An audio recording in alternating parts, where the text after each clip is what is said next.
Don't have 30.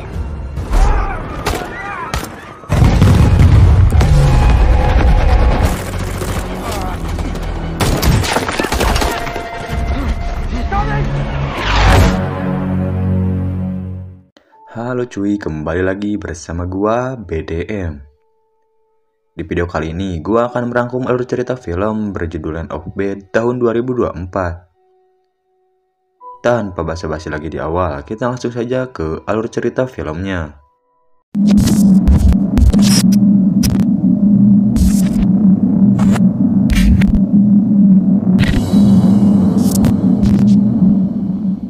Film diawali dengan diperkenalkan seorang tentara angkatan udara bernama Kenny yang sedang menyiapkan barang-barangnya. Tak lama kemudian, dia didatangi rekannya bernama Sugar. Sugar memberitahu Kenny untuk cepat menyiapkan barang-barangnya, karena mereka akan segera berangkat ke Filipina untuk menyelamatkan agen CIA yang sedang ditahan oleh seorang pedagang senjata Rusia bernama Petrov. Mereka berdua langsung berangkat ke Pulau Sulu, Filipina dengan ditemani oleh dua rekan lainnya bernama Abel dan Bishop. Di perjalanan, mereka menyusun rencana dan berbagi tugasnya masing-masing. Dan ternyata ini adalah misi pertama Kenny. Mereka pun mencoba meyakinkan Kenny kalau misi kali ini pasti berjalan dengan lancar. Kenny mulai tenang mendengar ucapan timnya. Waktu tak terasa, mereka sudah sampai di Pulau Sulu, Filipina. Mereka pun langsung melompat dari helikopter dengan menggunakan parasut. Giliran Kenny, dia sempat ragu, namun akhirnya Kenny langsung melompat dari helikopter. Scene berpindah bandara di Las Vegas. Kita diperlihatkan seorang kapten yang akan membantu Kenny bersama timnya. Dia bernama Reaper. Reaper mendapat telepon dari istrinya kalau istrinya akan segera melahirkan. Reaper langsung meminta tolong kepada anggota lainnya yang sedang menonton acara televisi.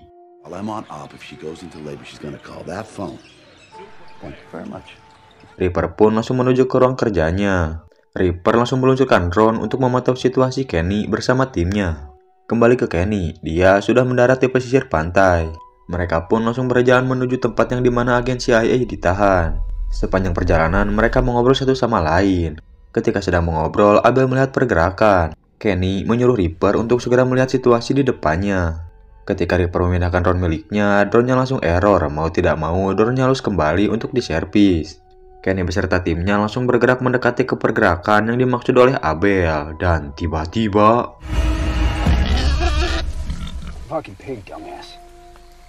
Ya, ternyata yang mereka lihat bukanlah musuh mereka, melainkan babi hutan. Perjalanan tidak terasa, mereka telah sampai di mana agen CIA ditahan. Mereka langsung memantau situasi untuk melancarkan aksinya. Tak berselang lama, datanglah kelompok bersenjata lainnya.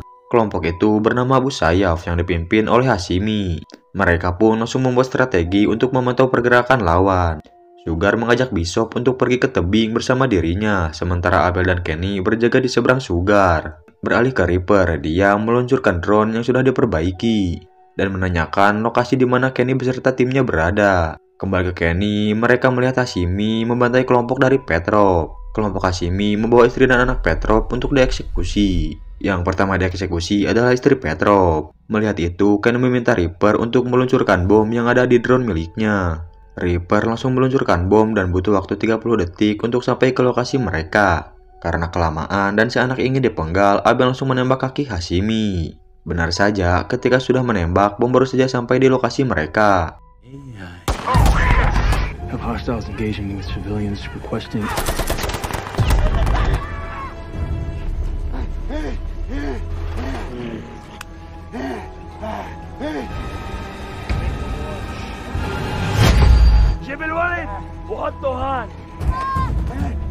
Need weapons effects between the comp. Target acquired.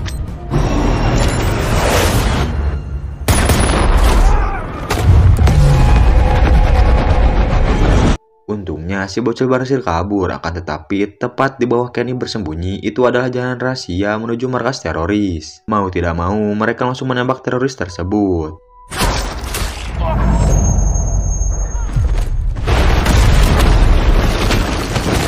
Para teroris pun mengetahui di mana lokasi Kenny bersama timnya. Dan terjadilah tembak-menembak antara tim Kenny melawan para teroris. Tim Kenny dengan mudah melawan mereka semua, akan tetapi Abel terkena luka tembak yang membuat dirinya sekarat. Kenny langsung menghampiri Abel untuk membantunya. Ketika Kenny sampai, Abel langsung tewas. Sugar menyuruh Kenny untuk fokus melawan para teroris yang terus berdatangan. Salah satu dari mereka membawa RPG dan menembakkan RPG itu ke arah Sugar. Untungnya RPG itu tidak mengenai Sugar. Melihat itu, Kenny langsung berlari ke lokasi yang lebih aman dan menyuruh Reaper untuk meluncurkan bom di depan dirinya. Teroris itu pun langsung menembakkan RPG-nya lagi ke arah Sugar dan RPG itu pun tepat mengenai Sugar dan Bishop. Roket yang diluncurkan Reaper pun baru tiba di depan Kenny. Kenny pun langsung berlari ke arah hutan sambil meminta pertolongan Reaper untuk segera mengevakuasi dirinya. Reaper menyuruh Kenny untuk segera menjauh dari sana karena para teroris masih mencari dirinya. Kenny pun langsung pergi dari sana dan menuju ke lokasi penjemputan. Ketika sedang berjalan, Kenny mendengar suara truk yang menghampiri dirinya. Kenny langsung berlari ke rawa untuk bersembunyi. Bukan hanya itu, ternyata di depan Kenny ada kelompok Abu Sayyaf yang akan menyeberang. Apesnya anjing dari kelompok Abu Sayyaf menyadari keberadaan Kenny. Tapi untungnya kelompok Abu Sayyaf langsung mengajak anjing itu untuk pergi. Kenny pun melanjutkan perjalanannya ke titik penjemputan sambil mengobrol dengan Reaper. Malam pun tiba, kini Kenny sudah sampai di lokasi penjemputan. Kenny langsung memantau area sekitar, takutnya ada musuh dari kelompok Abu Sayyaf. Helikopter pun tiba, ketika Kenny berlari, dirinya langsung ditembak oleh kelompok Abu Sayyaf. Mereka pun melakukan kontak senjata. Reaper menyadari ada yang membawa RPG dari kelompok Abu Sayyaf dan menyuruh helikopter untuk segera pergi dari sana. Kenny menyuruh Reaper untuk meluncurkan roket tepat 300 meter di depan dirinya. Tanpa basa-basi, Reaper langsung meluncurkan roketnya. Kenny sangat terpojok melawan mereka semua dan menyuruh Reaper untuk mendatangkan jet tempur yang ada di markas. Jet tempur pun datang yang langsung meluncurkan roketnya untuk membantu Kenny. Seperti biasa, kelompok Abu Sayyaf tidak ada habisnya dan terus-terusan menembak Kenny. Kenny menyuruh jet tempur untuk segera meluncurkan roketnya tepat di belakangnya, yang dimana itu sangat berbahaya bagi Kenny. Kenny tidak peduli dengan hal itu dan terus menyuruh jet tempur untuk segera meluncurkan roketnya.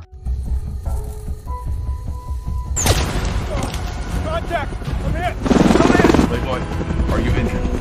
Contact Blackbird. I have multiple targets around the LZ. Negative, Playboy! LZ is too hot!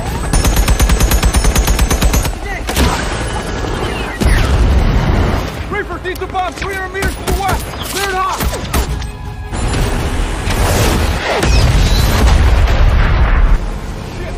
Taking fire from the east! Drop everything you have. Playboy, this is Hornet 1, entering Point Alpha.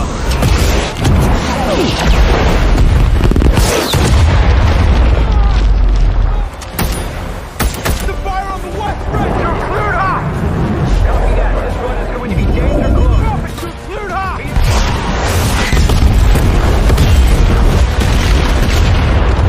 Dan Kenny berhasil selamat dari kelompok Abu Sayyaf. Pagi harinya, Kenny lanjut berjalan menuju area penjemputan kedua. Reaper meminta maaf kepada Kenny karena dirinya gagal mengevakuasi Kenny. Karena bosan mereka mengobrol satu sama lain. Karena keasikan mengobrol, Kenny tidak menyadari ada jurang di depannya dan Kenny pun terjatuh, tapi untungnya jurang itu cukup dangkal. Reaper menyadari ada kelompok Abu Sayyaf tepat di mana Kenny terjatuh. Apesnya senjata Kenny terjatuh di atas dirinya. Dan Kenny bersiap dengan menggunakan pistol miliknya. Kenny berhasil menumbangkan satu dari mereka. Karena kehabisan peluru, Kenny langsung berlari untuk bersembunyi sambil dikejar oleh kelompok Abu Sayyaf. Sampai di air terjun, Kenny tidak ada pilihan lain selain melompat. Kenny pun melompat dan bersembunyi di bawah air terjun. Merasa sudah aman, Kenny berenang ke tepi sungai, akan tetapi dirinya langsung ditodong oleh kelompok Abu Sayyaf. Sin berpindah ke Reaper. Dia meminta izin kepada atasannya untuk meminta kerja lembur, dan atasannya mengizinkan Reaper untuk lembur. Kembali ke Kenny, dia sedang ditahan oleh kelompok Abu Sayyaf di salah satu rumah. Tak lama berselang, datanglah warga sipil. Dan ternyata warga sipil itu adalah Sugar yang sedang menyamar, yang langsung menumbangkan kelompok yang sedang berjaga. Sugar langsung menghampiri Kenny dan menyuruh mengambil barang yang diperlukan. Tanpa sengaja, Sugar menemukan senjata di bawah lantai. Mereka berdua pun langsung berangkat untuk mencari Bishop yang sedang ditahan. Kenny kepikiran kalau dirinya bisa membuat sinyal darurat dari botol bekas. Dan benar saja, sinyal buatan Kenny pun berhasil berfungsi. Kenny menghubungi Reaper untuk menyuruh memantau situasi mereka. Mereka berdua telah sampai di markas Abu Sayyaf. Sugar menyuruh Kenny untuk menghubungi Reaper dan menjatuhkan bom di titik tertentu. Kenny memberikan saran kepada Sugar untuk menjatuhkan 3 bom dengan masing-masing jarak 15 menit. Probably the best place to be along those cave entrances on this ridgeline. Space them out 15 minutes apart while we go in. Sugar langsung menerima saran dari Kenny. Setelah mereka sepakat, Kenny menghubungi Reaper untuk memberitahu rencana mereka berdua. Beralih ke Reaper, dia disuruh sama atasannya untuk segera beristirahat. Jelas saja Reaper langsung menolak suruhan atasannya karena dia khawatir kepada Kenny dan Sugar. Atasannya mengancam Reaper kalau tetap tidak mau, atasannya akan mengeluarkan Reaper dari angkatan udara. Reaper pun ketakutan dan langsung menyuruh anggota lain untuk memantau situasi Kenny dan Sugar. Kembali ke Kenny, dia bersiap untuk masuk ke markas Abu Sayyaf. Mereka berdua pun langsung berangkat dan membunuh kelompok yang berjaga.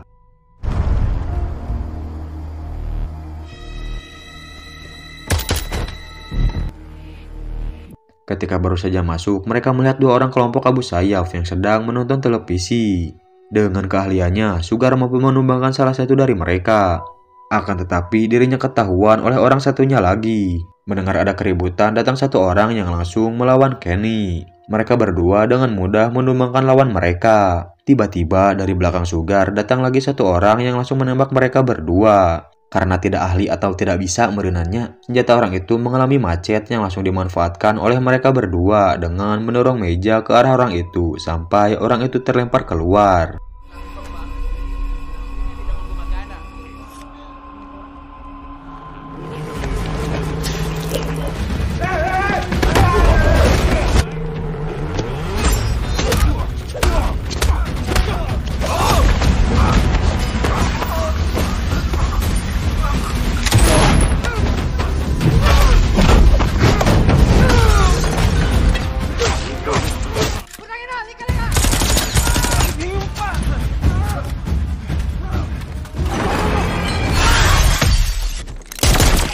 Mereka berdua pun langsung bergegas keluar untuk membantai sisa dari kelompok Abu Sayyaf. Sugar menyuruh Kenny untuk tetap berada di belakangnya. Kelompok Abu Sayyaf tidak ada habisnya yang terus-terusan menembaki mereka berdua. Dan Sugar terkena luka tembakan dari kelompok Abu Sayyaf. Kenny berhasil melindungi Sugar dari tembakan. Dan ternyata di depannya ada lagi yang menyerang Kenny menggunakan tangan kosong. Ketika Kenny terpojok, Sugar langsung menembak orang itu. Mereka berdua pun mulai lega, akan tetapi bom datang tepat di depan mereka. Mereka berdua langsung dikurung di ruang bawah tanah bersama Bishop. Kenny memberitahu penjaga bahwa ada bom pertama yang akan diluncurkan sebentar lagi. Bukannya kabur, mereka malah mengambil Sugar untuk dieksekusi. Kenny mulai emosi kepada mereka dan menyuruh penjaga itu untuk menjauhkan tangannya dari Sugar. Tanpa basa-basi, pimpinan Abu Sayyaf yaitu Hashimi langsung menembak kepala Sugar. Dan benar saja, mereka semua merasakan efek ledakan. Hashimi membawa Kenny untuk menanyakan apa rencana mereka selanjutnya. Hashimi menanyakan masih ada berapa orang di luar sana. Kenny menjawab mereka bahwa tidak ada lagi anggota dan hanya mereka bertiga. Tidak percaya ucapan Kenny, Hashimi langsung memukul Kenny menggunakan palu. Hashimi terus menanyakan apa rencana mereka berikutnya. Kenny menjawab bakal ada 2 bom lagi yang akan meledak di dekat mereka. Dengan merekat dawangnya, Hashimi tidak percaya ucapan Kenny yang langsung menyuruh anggotanya untuk membunuh Kenny dengan menahan Kenny di dalam air.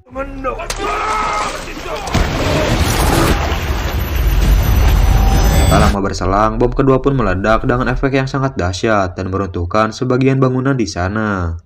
Akhirnya, Kenny berhasil selamat dari mereka. Kenny langsung bergerak untuk meloloskan Bishop yang masih ditahan. Bukan hanya itu, ternyata Kenny menemukan anggota agen CIA yang sedang dikurung. Kenny pun langsung menggendong orang tersebut. Ketika Kenny sampai di lokasi Bishop, dia melihat Hashimi yang belum tewas. Hashimi pun langsung bangkit untuk melawan Kenny, akan tetapi Kenny berhasil membunuh Hashimi.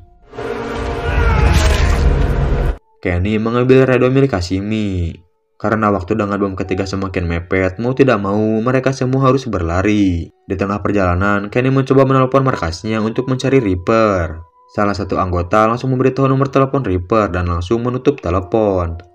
Ngalayad anjing tadi dengekeun heula. Kenny langsung menelpon Reaper dan ternyata Reaper sedang berbelanja sambil teleponan dengan istrinya. Karena telepon Kenny tidak direspon dengan baik oleh markasnya dan Reaper sedang sibuk teleponan bersama istrinya. Kenny langsung mengajak mereka berdua untuk berlari. Beralih ke Reaper, dia sedang mengantri. Karena bosan, dia membuka pesan suara dan ternyata pesan suara itu adalah minta tolong Kenny untuk membatalkan bom ketiga. Tanpa pikir panjang, Reaper langsung berlari untuk memberitahu markasnya. Sepanjang perjalanan, Reaper mencoba menelpon markasnya, akan tetapi telepon di sana dinonaktifkan. Karena terburu-buru, Reaper mengendarai mobil dengan ugal-ugalan. Reaper pun berhasil sampai di markasnya dan langsung menuju ke ruang pemantauan Kenny. Ketika sudah sampai, Reaper langsung menyuruh jet tempur untuk membatalkan serangan. Kembali ke Kenny, dia berusaha sekuat tenaga untuk keluar dari zona target yang akan diledakkan. Ketika sampai di luar, Kenny mengangkat tangannya. Berkat bantuan Reaper, lokasi Kenny berada tidak diledakkan. Kenny pun langsung melambaikan tangannya ke atas dengan maksud berterima kasih kepada Reaper. Reaper mendatangi semua anggota yang sedang menonton acara televisi dengan membawa stick golf. Ketika sampai, Reaper langsung memarahi mereka semua dan menghancurkan televisi yang sedang mereka tonton. Karena ulahnya, Reaper menyuruh atasannya untuk memotong gaji dirinya sebagai ganti rugi. Reaper pun langsung menuju keluar dengan bangganya. Reaper langsung berdansa dengan rekannya karena mereka berhasil menyelamatkan Kenny dan Bishop.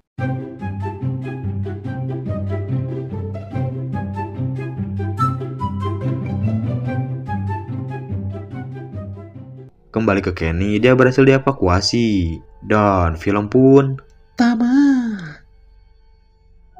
Ya, mungkin segitu aja rangkuman audio cerita kali ini. Semoga kalian terhibur dengan channel gua. Dan jangan lupa tulis di kolom komentar kekurangan konten gua apa aja, biar gua bisa memperbaiki kekurangan tersebut. Terima kasih yang sudah menonton. Gua Bayu, see you next time.